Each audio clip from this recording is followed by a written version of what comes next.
먼저 기도 제목을 한 가지 부탁을 좀 드리겠습니다. 지난 밤에 우리에게 좋지 않은 소식이 한 가지 들려왔습니다.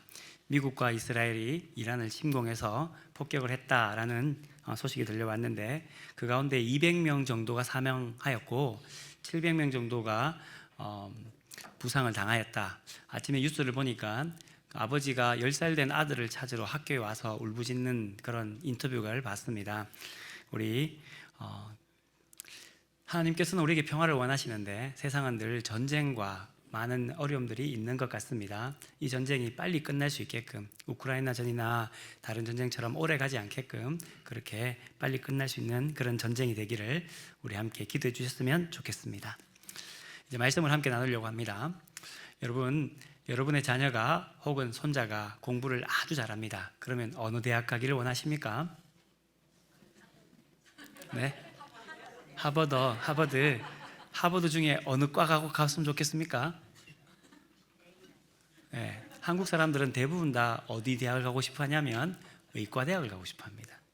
의대를 가고 싶어 하죠. 그래서 좀 우리나라에 문제가 있다는 이야기도 합니다. 왜냐하면 공대를 많이 가서 과학적인 기술을 많이 발전해야 되는데, 공부를 잘하는 친구들은 모두가 다 의대를 가려고 한다, 이렇게 이야기를 합니다. 그렇죠. 의대에 가서 공부를 열심히 하고 난 뒤에 모두가 다 무엇이 되고 싶냐면 의사가 되고 싶어 하죠. 오늘날 우리나라 사회 속에서 의대를 보내고 의사가 되고 싶은 이유는 딱 한 가지입니다. 잘 먹고 잘 살기 위해서입니다. 근데 사실은 의사가 된다는 것은 그들이 의사가 되고 나면 하는 선서가 있습니다. 그 선서가 뭐냐면 히포크라테스 선서입니다. 히포크라테스는 그리스의 옛날에 있었던 의사였습니다.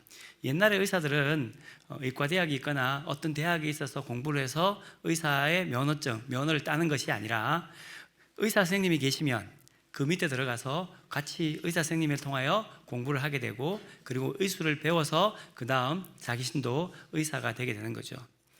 히포크라테스라는 사람은 자기에게 배우려고 오는 제자들에게 먼저 가르치기 전에 너 이런 거 해야 돼 라고 하는 서약서를 만들었습니다. 그것이 히포크라테스 선서입니다. 서약서가 길기 때문에 다 할 수는 없지만 몇 가지만 말씀드리면 이렇습니다. 나는 이제 의사가 되면 의술을 주관한 신 앞에 이렇게 서약합니다. 그리고는 첫 번째 서약이 뭐냐면 스승이신 선생님을 부모님처럼 잘 섬기겠습니다. 이 첫 번째입니다. 두 번째는 내 의술을 누군가에게 선생님이 했던 것처럼 똑같이 그 사람에게 잘 전달하겠습니다. 그 중에서 선생님의 아들에게는 특별히 잘 가르치겠습니다. 이렇게 서약을 합니다. 이 세 번째가 중요한데요. 뭐냐면 의술을 누군가를 치료할 때에 나는 내 능력에 맞게끔 모든 사람을 치료하겠습니다.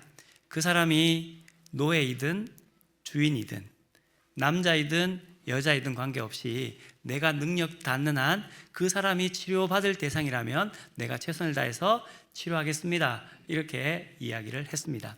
지금이야 이건 너무 당연한 이야기지만 히포크라테스가 살았던 지금으로부터 3000년 전의 시대에는 물질과 사람의 지위에 따라서 치료를 했는 시대니까 그것이 통용되지 않았는데, 히포크라테스라는 사람은 자기에게 의술을 배우는 사람들은 누구나 다 이렇게 했으면 좋겠다고 해서 의술을 배우기 전에 서약서를 써게끔 했다는 것이죠. 그래서 히포크라테스에게 배웠던 사람은 선생님을 따라서 서약을 하게 되었고, 그 제자는 그 서약에 따라서 자기의 의술을 베풀게 됩니다. 그리고는 또 하나 뭐냐면 이 서약서가 그 제자만 쓰는 것이 아니라 그 제자가 히포크라테스에게 배웠던 그 제자가 히포크라테스에게 배웠던 그 의술을 또 누군가에게 전달할 때에는 그 서약서를 쓰게끔 하였다는 겁니다. 그러니까 히포크라테스 한 사람을 통하여 배워진 의술에 전달되어지는 한 사람들에게, 그 밑에 사람들에게는 누구나 다 이 서약서를 쓰게끔 만들었다는 겁니다. 지금도 그래서 의사 면허를 받는 사람들은 누구나 다 히포크라테스 선서를 하게 됩니다. 이것이 의사들이 하는, 의사가 되면 해야 되는 서약이고, 의사들이 가지는 세계관과 가치관이라는 겁니다. 사람들이 어떤 신분을 가지거나 어떤 직분을 가지면 그 신분에 맞는 가치관, 그리고 그 직분에 맞는 가치관과 세계관을 가지게 됩니다.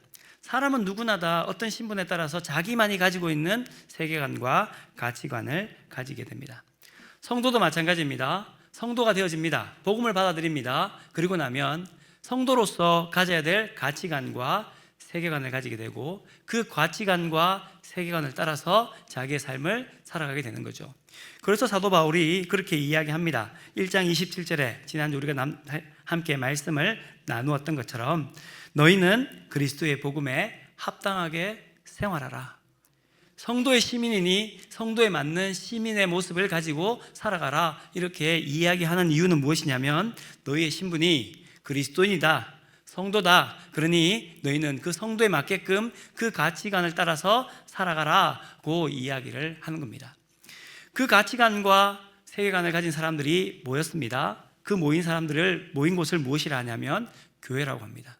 그러면 교회는 그 가치관과 세계관을 따라서 움직여 가야 되는 거죠. 히포크라테스 스승을 따라서 제자가 된 사람들이 서약서를 쓰면 히포크라테스의 그 서약에 따라서 움직이듯이 성도는 성도로서의 가치관과 세계관, 교회는 성도가 모여서 그 가치관과 세계관에 따라 살아가야 된다는 겁니다. 그 교회의 모습이 어디에 나오냐면 2절부터 4절까지에 나타납니다. 저도 오늘 본문 말씀을 보면서 우리 교회가 이런 교회가 되었으면 참 좋겠다라는 생각을 했습니다. 성도들이 같은 생각을 품고 같은 사랑을 가지고 뜻을 합하여 한 마음이 되고 경쟁심으로 서로에게 허영이나 다툼으로 하지 아니하고 겸손한 마음으로 자기보다 남을 낮게 여기고 자기의 일도 잘 돌보고 자기의 일만 돌보는 것이 아니라 서로의 일을 함께 돌봐주는 교회, 참 좋은 교회이다. 우리 교회가 이런 교회가 되었으면 좋겠다라는 생각을 해보았습니다. 근데 실질적으로 이런 교회가 되나요? 실질적으로 우리가 보는 많은 교회, 우리 교회뿐만 아니라 한국 땅에 있는 많은 교회가 정말 이런 교회입니까? 경쟁심으로 허영이나 다툼으로 하지 아니하고 다투지 아니하고 내 일만 잘 볼 뿐만 아니라 남의 일도 잘 돌봐주고 남을 낮게 여기고 마음을 같이 품고 이런 교회인가요? 라고 하면 현실은 그렇지 않은 것을 볼 수 있습니다.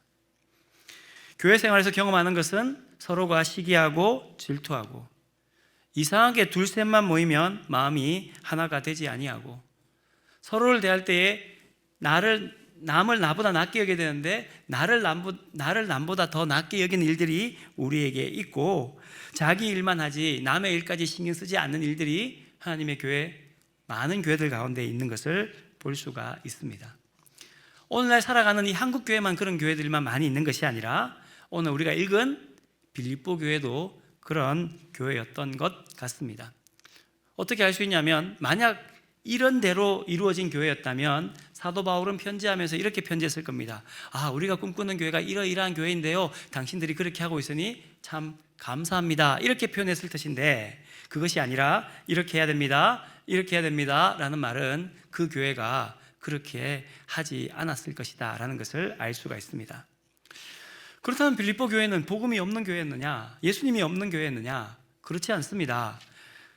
빌립보서 1장 5절 말씀에 사도 바울이 빌립보 교회에게 이렇게 이야기합니다.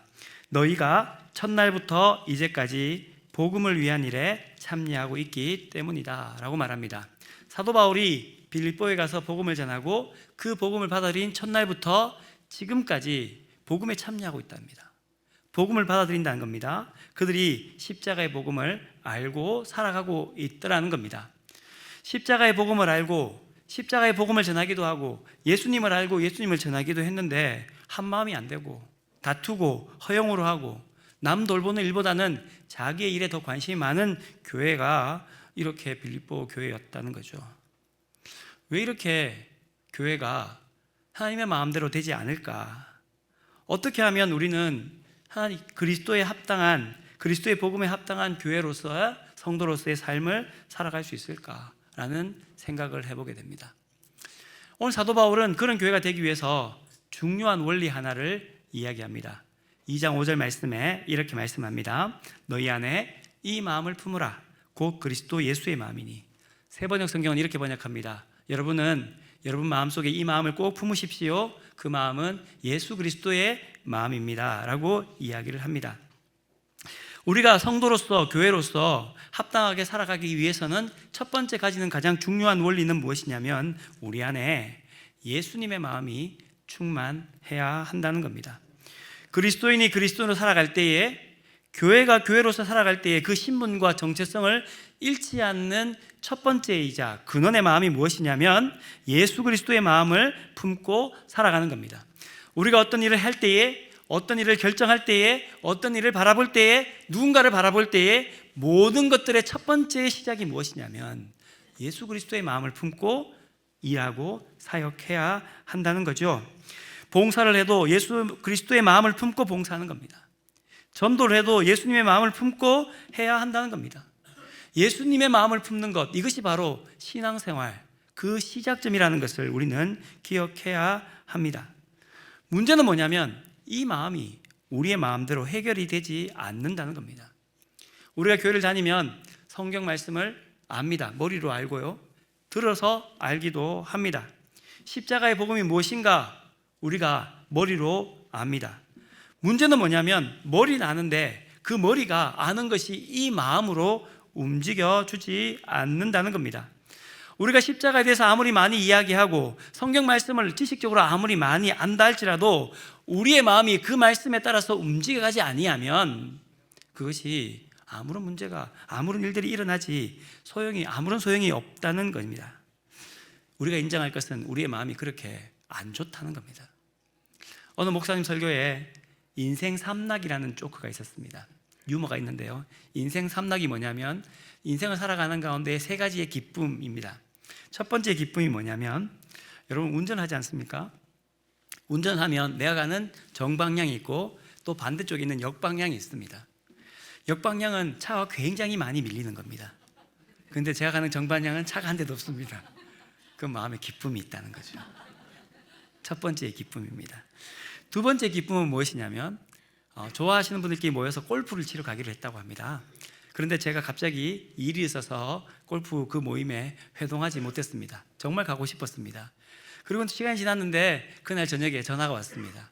오늘 비가 억수같이 와서 골프를 못 쳤어. 너무 기쁘다는 거죠. 두 번째 기쁨이라는 겁니다. 세 번째 기쁨은 뭐냐면 나는 승진했는데 내 친구는 승진하지 않는다는 거예요. 슬퍼하는 것 같지만 마음속에 물일 듯 일어나는 기쁨이 있다는 거예요. 내 아이는 좋은 대학 갔는데 내 친구 아이는 좋지 않은 대학 가면 왠지 내 마음이 뿌듯해진다는 겁니다. 이것이 인생 삼락, 사람이 살아가는 세 가지의 즐거움이다. 이런 유머가 있다고 합니다. 이런 유머가 우리의 마음이 얼마나 악하고 더러운지 보여주는 조커이기도 합니다.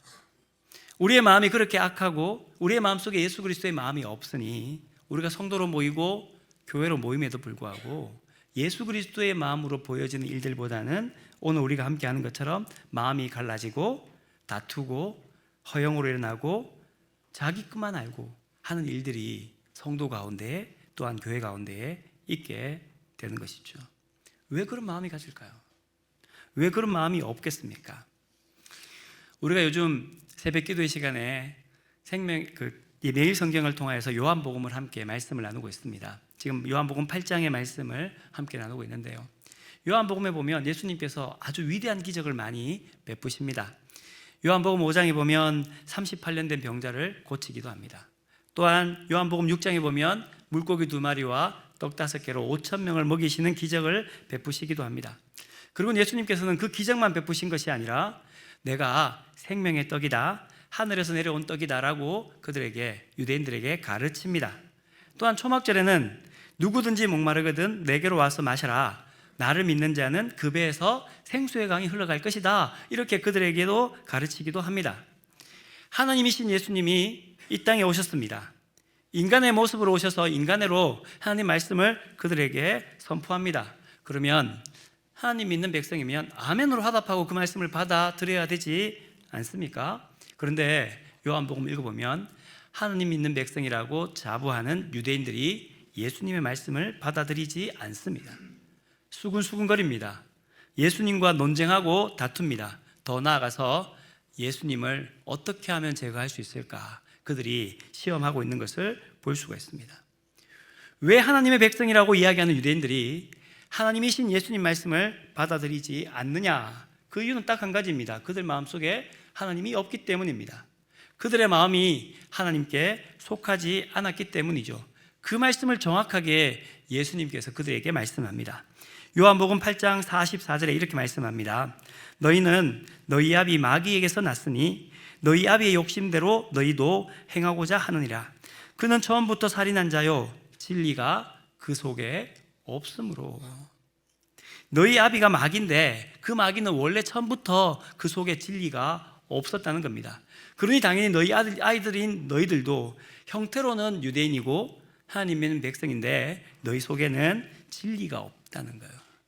하나님의 마음이 그들에게 없다는 겁니다. 그럼 그 마음에 누가 있습니까? 너희 아비인 마귀가 있는데 그 마귀는 진리를 서지 못하고 거짓을 말할 때마다 제 것으로 말하니 그는 거짓말쟁이요 거짓의 아비가 되었다라고 말합니다. 그들의 마음이 마귀가 사로잡으니 그들이 하는 행동 모두가 거짓된 행동, 진리 참된 행동을 하지 않는다라고 이야기를 하고 있는 것이죠. 하나님의 사람이라는 형태는 있는데 그 안에 하나님 마음이 없으니 그들은 하나님과 상관없는 마음을 가지게 되고 하나님 말씀이 하나님이 직접 말씀함에도 불구하고 듣지 않게 되는 거죠. 그러면 왜 유대인들이 그런 마음을 가졌을까요? 그들은 처음부터 그랬겠느냐? 그렇지 않습니다. 요한복음에 보면 그들이 이렇게 말합니다. 우리는 아브라함의 자손이다. 아브라함의 정신을 따른 사람이다. 이렇게 이야기를 합니다. 여러분, 아브라함이 어떤 사람입니까? 아브라함이 하나님의 마음을 품은 사람입니다. 그 말씀을 따라서 갈대아 우르를 떠나고 하나님 말씀에 따라서 움직여가는 사람이었는데 그 아브라함의 자손이었던 그들은 하나님 말씀을 듣지도 않고 하나님 말씀을 따르지도 않는다는 겁니다. 왜 그렇게 바뀌어졌겠느냐 하는 거죠. 그것을 알려주는 성경의 예가 하나 있습니다. 그 마음이 하나님 마음이 아닌 마귀의 마음으로 바뀌어진 이유는 무엇이냐면 생각을 그렇게 자꾸 하게끔 되게 된다는 겁니다. 요한복음 13장에 보면 가룟 유다가 예수님을 파는 장면이 나옵니다. 예수님을 팔려고 할 때에 마귀가 그 가룟 유다의 생각에 그 가룟 유다의 마음에 예수를 팔 생각을 넣었다고 얘기합니다. 요한복음 13장 2절에 보면 마귀가 벌써 시몬의 아들 가룟 유다의 마음에 예수를 팔려는 마음을 넣었더라. 처음부터 마음이 하나님이 없는 마음이 아니라 하나님이 있는 마음이었는데 그의 생각에 예수를 팔려고 하는 즉 사탄의 생각을 집어 넣습니다. 그리고는 그가 생각할 때에 그 마음에 사탄이 자리 잡게 되었다라고 이야기합니다. 13장 27절에 보면 조각을 받은 두 사탄이 그 속에 들어갔다라고 이야기를 하고 있습니다. 결국 유대인들이 하나님 마음을 품지 않는 이유는 무엇이냐면 사탄이 심어준 생각을 그가 자신도 모르게 계속 생각하게 되고 생각하는 가운데 그렇게 생각하니 사탄이 그의 마음속에 좌정하게 되고 좌정하게 되니까 예수 그리스도의 마음, 하나님 마음이 가득해지는 것이 아니라 마귀의 마음으로 가득해지게 되고 그 마음에 가득하게 되니까 사탄이 주는 이 세상의 풍조를 따라 살아가게 되고 공중 권세 잡은 자의 권력 아래서 살아가는 그렇게 자기 자신을 움직여가게끔 되게 되었다는 겁니다. 바꿔 이야기하면 우리가 생각하는 가운데 늘 예수 그리스도를 생각하고 예수님의 마음이 무엇인지 고민하고 질문하고 살아간다면 우리의 마음에 예수 그리스도의 마음으로 채워진 일들로 바뀌어져 가게 된다는 것입니다.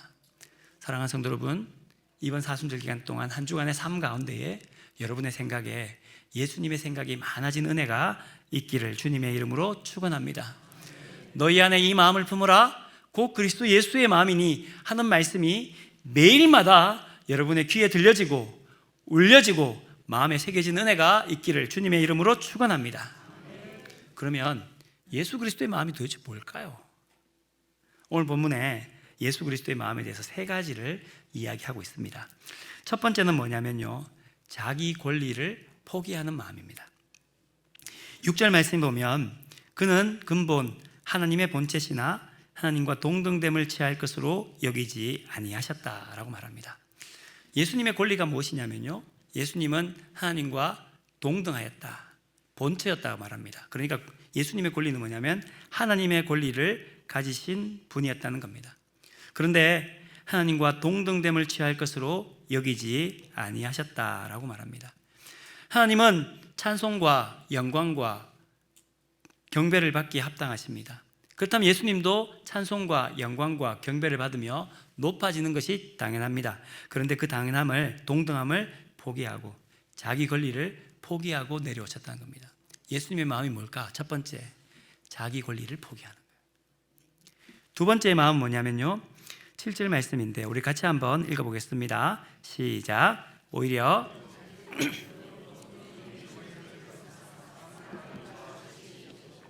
아멘. 종의 형체를 가졌다는 겁니다. 오히려 자기를 비워서 종의 형체를 가졌다는 겁니다. 두 번째 예수님 마음은 뭐냐면 종의 형체를 가지는 겁니다. 여러분, 종의 역할과 정체성이 뭘까요? 종의 정체성과 역할은 주인을 섬기는 겁니다. 낮아지는 겁니다. 자기를 없어지는 거죠. 모든 영광과 찬송과 경배를 받을 수 있는 권리가 있는데 그 권리를 포기하고 그는 누군가를 섬기고 누군가를 자기의 몸을 다하여 섬기는 일들을 감당하는 겁니다. 그러니까 두 번째 예수님의 마음은 뭐냐면 종으로 섬기는 마음이죠. 그래서 이 말은 이런 말씀과 같습니다. 4절 말씀에 각각 자기 일을 돌볼 뿐더러 또한 각각 다른 사람의 일을 돌보다, 다른 사람의 일을 돌볼 때에 종의 마음을 가지는 거죠. 세 번째 예수님의 마음이 뭐냐면요, 8절 말씀에 사람의 모양으로 나타나사 자기를 낮추시고 죽기까지 복종하셨다. 세 번째 예수님 마음은 하나님 말씀에 죽기까지 복종하는 겁니다. 그 마음이 나타나는 것이 어디냐면 겟세마네 동산에서의 예수님의 기도입니다. 아버지, 할 수만 있다면 이 잔을 내게서 옮겨주시옵소서. 그러나 나의 원대로 마옵시고 아버지의 원대로 하옵소서. 이 세 가지가 예수님의 마음입니다. 첫 번째, 자기 권리를 포기합니다. 두 번째, 섬깁니다. 종으로 섬깁니다. 세 번째, 죽기까지 하나님 말씀에 복종합니다. 이것이 예수님의 마음이죠. 근데 실상 신앙생활 하다 보면, 삶을 살아가다 보면 이 예수님의 마음을 품는 것이 쉽지 않습니다. 제가 목회를 하는 가운데에 당회를 하거나 회의를 하거나 목회를 하다 보면 결정할 때가 있습니다. 결정을 하는 때에 그 결정의 기준이 무엇이냐면 제가 배워온 성경의 옳음을 가지고 결정을 할 때가 많이 있습니다. 그 결정을 하다 보면 굉장히 제가 옳은 것을 판가름하고 그 결정에 따라 살아가게 되는 거죠. 여러분, 제가 요즘 젊은 친구들이 많이 하는 것 중에 MBTI, 자기 성향이 있는데요, 제 성향이 뭐인 것 같습니까? 그 중에 E, F, E, I 가 있는데 그 중에 T하고 F라는 두 가지가 있습니다. T 성향은 어떤 성향이냐면 thinking이라고 해서 생각하고 판단하는 성향입니다. 굉장히 그렇죠. 그래서 너 이렇게 맞냐 틀렸냐 판단하는 사람이 T이고, F는 feeling이라고 해서 감성적이고 공감해주고 이런 사람입니다. 저는 T 쪽에, T가 T겠습니까? F겠습니까? 네.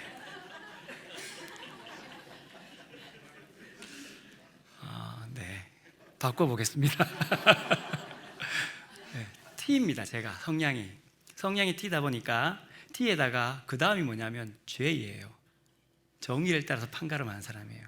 그러니까 어떤 결정을 할 때에 옳으냐 틀리냐예요. 그래서 제가 저희 아이들한테 제일 많이 하는, 저희 아이들이 뭔가 잘못하면 제일 많이 하는 이야기가 뭐냐면 니 그게 맞다고 생각하냐? 예요. 그러니까 이게 목회를 하다 보면 목회를 하는 가운데 결정을 할 때에 생각하고 판가름하고 옳음을 가지고 어떤 일을 결정을 합니다. 근데 결정을 하는 것이 옳은 것을 다 했는데 그 옳음이 예수님의 마음에 합당하지 않을 때가 있더라는 겁니다. 옳은 것을 따졌는데 분열이 일어나고 다투고 사람과 사람 사이에 서로가 마음의 상처가 입을 때가 있더라는 겁니다. 내가 다 옳다고 생각하고 옳은 것을 가지고 살아갔는데 그 안에 교회 공동체가 다투어지고 허용되어지고 그리고 서로가 분쟁되어지고 상처 주는 일들이 생겨나는 것이 있더라는 거죠. 예수님의 뜻인가, 예수님의 마음인가가 옳은 것만으로 가지고는 되지 않는다는 것을 알게 되었다는 겁니다. 예수님의 마음의 핵심은 무엇이냐면 내 권리를 포기하고 종으로 섬기고 하나님 말씀에 죽기까지 복종하는 것이 예수님의 마음이라면, 이 마음을 품는다면 그 옳음이, 나의 옳음이 틀릴 수도 있고 그 옳음으로 끝까지 몰고 나가지 않을 수도 있어야 되는데 내가 옳다고 생각하면 끝까지 가게 되는 거예요. 그렇게 되다 보면 예수님의 마음이 사라지게 된다는 거죠. 예수님의 마음을 품고 할 때에 아무리 옳은 일을 하더라도 예수님의 마음을 품고 하지 아니하면 그 일에 사람의 냄새가 납니다. 반드시 다툼이 일어납니다. 마음이 갈라집니다. 서로 상처받는 일들이 생겨나게 됩니다. 그러면 여기서 우리가 질문이 생겨납니다. 그러면 목사님, 교회에서는 그럼 옳음을 이야기하지 않아야 됩니까? 모든 것이 좋다고 그냥 모든 사람을 허용해야 됩니까? 아닙니다. 하나님 말씀에 따라서 누군가에게 옳은 것을 이야기하기도 하고 진리를 수호하기도 해야 합니다. 그런데 그 옳음과 그 진리를 수고할 때에 교회 공동체 내에서 우리 안에서 다툼이 일어나고 허영이 일어나고 서로가 서로에게 상처 주는 일이 일어난다면 반드시 해야 될 일이 있는데, 그것이 무엇이냐면 오늘 본문 2장 1절 말씀입니다. 오늘 본문 2장 1절 말씀에 이렇게 말합니다. 그러므로 그리스도 안에 무슨 권면이나 사랑의 무슨 위로나 성령의 무슨 교제나 긍휼이나 자비가 있거든 이라고 말합니다. 근데 헬라어 원어 성경에 보면 한 문장이 아니고 네 문장으로 나누어집니다. 그래서 공동번역 성경은 그 네 문장으로 번역하고 있는데요, 이렇게 번역합니다. 여러분은 그리스도를 믿음으로써 힘을 얻습니까? 그리스도의 사랑에서 위안을 받습니까? 성령의 감화로 서로 사귀는 일이 있습니까? 서로 애정을 나누고 동정하고 있습니까? 질문을 하고 있습니다. 그 앞에 있는, 그 뒤에 있는 마음을 같이 하십시오, 다툼으로 허용을 하지 마십시오, 겸손한 마음으로 자기를 낮게 여기십시오, 교회 공동체에 그러한 일들이 있는 데에 그 모든 일들의 시작점에 이 네 가지의 질문이 너희에게 있느냐 하는 거예요. 네 가지 질문에 대답해야 합니다.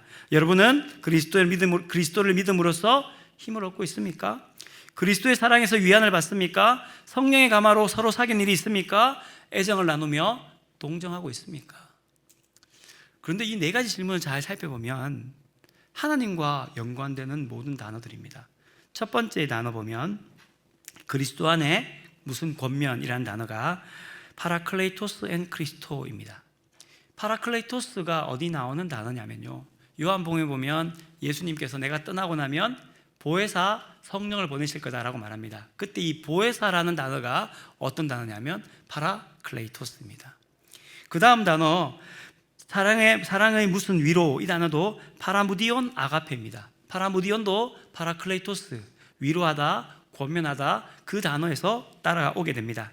성령의 무슨 교제, 이 성령의 무슨 교제는 성령의 매는 줄, 하나됨이라는 의미가 그 속에 담겨져 있습니다. 그리고 마지막 긍휼이나 자비라는 단어, 이 긍휼이라는 단어가 스플랑크라는 단어인데요, 이 단어는 어디 사용되지냐면 예수님께서 무리가 오시는 것을 보고 그들에게 오병이의 기적을 베푸시는데 그 무리를 바라보면서 느끼는 감정을 어떻게 표현하냐면 예수께서 무리를 보시고 불쌍히 여기셨다라고 말합니다.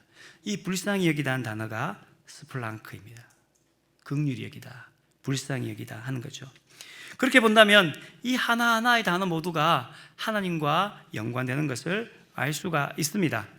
즉 교회 공동체에서 옳음을 이야기하고 교회 공동체에서 사랑을 이야기하고 위로를 이야기하고 그 모든 것들을 통하여 할 때에 먼저 우리가 질문하고 그 일들을 감당해야 되는데, 어떤 질문이냐면 우리가 그 일들을 감당할 때에 그리스도 안에서 믿음으로써 힘을 얻고 있습니까?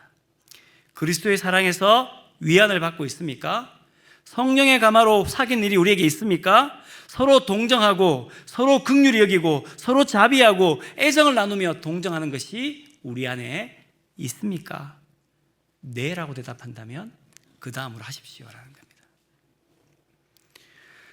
사도 바울은 빌립보 교회를 향하여 하시는 말씀이 어떤 일을 할 거냐, 어떤 옳음을 할 거냐 중요하다고 말씀합니다. 하지만 그보다 훨씬 더 중요한 것은 무엇이냐면 후에 율법에 대한 이야기를 할 때에도, 교회 공동체의 다툼과 허영에 대한 이야기를 할 때에도 먼저 우리 안에 있어야 될 것이 뭐냐면, 교회 공동체 안에 있어야 될 것이 무엇이냐면 너희 안에 이 마음을 품으라, 곧 그리스도 예수의 마음이니. 사랑하는 성도 여러분, 우리가 어찌 다툼에서 벗어날 수 있겠습니까? 허영에서 벗어날 수가 있겠습니까?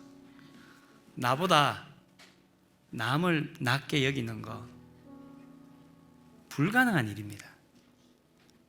하지만 성도로서, 교회로서 신분을 가지고 직분을 가지면 우리도 그 예수님을 향한 지향점으로 향해 나아가야 합니다. 어떻게 나아갈 수 있을까요? 우리 마음에 예수 그리스도의 마음으로 적셔질 때에, 뒤덮여질 때에, 그 마음이 우리의 마음에 채워질 때에 가능한 줄 믿습니다. 오늘 예배하며 한 주간 살아가는 성도 여러분, 한 주간의 삶 가운데에 하나님의 임재가 여러분 모든 마음속에 함께 있기를 주님의 이름으로 축원합니다.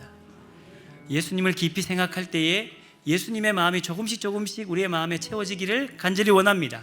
그리고 그 마음으로 채워짐으로 말미암아 우리가 가정생활하고 직장생활하고 신앙생활하고 그렇게 그 마음을 가지고 살아갈 때에 우리가 서 있는 그 자리를 통하여 하나님이 영광 받으실 줄 믿습니다. 하나님의 나라가 이루어질 줄 믿습니다. 우리 이 시간 기도하는 마음으로 함께 이 찬송 부르기를 원합니다. 이곳에 오셔서 이곳에 앉으시옵소서. 이곳에서 드리는 예배를 받아주십시오 하는 그 임재의 마음을 기도의 고백을 담아 함께 찬송하도록 하겠습니다.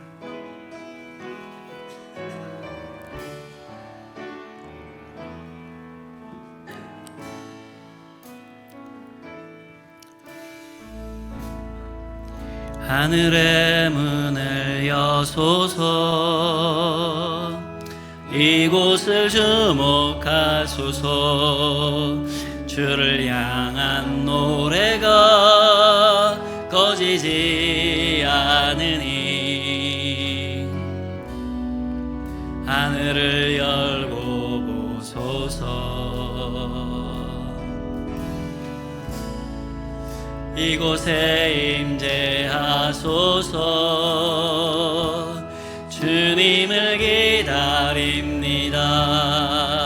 기도의 향기가 하늘에 닿으니 주여 임재하여 주소서.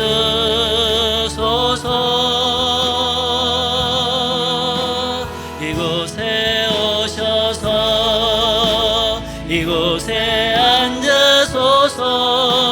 이곳에서 드리는 예배를 받으소서.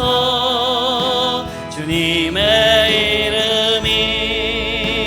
주님의 이름만이 오직 주의 이름만 이곳에 있습니다. 다시 한번 고백합시다. 하늘의 문을 여시옵소서. 하늘의 문을 여소서. 이곳을 주목하소서. 주를 향한 노래가 꺼지지 않으니 하늘을 열고 보소서. 이곳에 임재하시옵소서. 주님을 기다립니다. 이곳에 임재하소서.